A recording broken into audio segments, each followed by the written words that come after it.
তারা নিজেরা এতই কনফিউজড এবং এতই চিন্তিত যে তারা চিন্তা এটাও করতে পারেন নাই যে গণভোটের এই বিধানসহ জুলাই সনদে স্বাক্ষর করা দলগুলি তারাই তো নির্বাচন করছে, তাই না? ফ্যাসিবাদ তো নির্বাচন করছে না।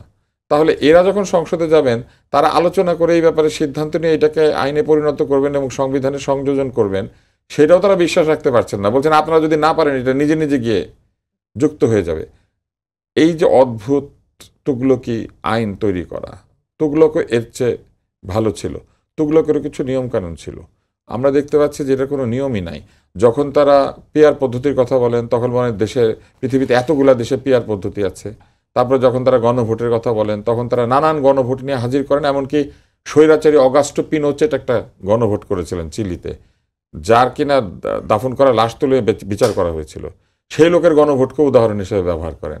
কিন্তু মজার ব্যাপার হচ্ছে তারা এইটা বলেন না যে পৃথিবীতে কোন জায়গাতে স্বয়ংক্রিয়ভাবে সংবিধানে সংযুক্ত হয়ে যাওয়ার আদেশ আছে, কোন জায়গাতে, কোন দেশে এটা হয়েছে, এটা কিন্তু আবার বলেন না। কারণ বলতে গেলে বলতে হবে আমরাই প্রথম করিতেছি, বাংলাদেশে এই প্রথম। এরকম শঙ্কা, এরকম দ্বিধাদ্বন্দ্বের মধ্যে আসলে যেমনটা মুস্তাফিজ বলছেন গণভোট নির্বাচনের সঙ্গে কোনো সম্পর্ক নাই।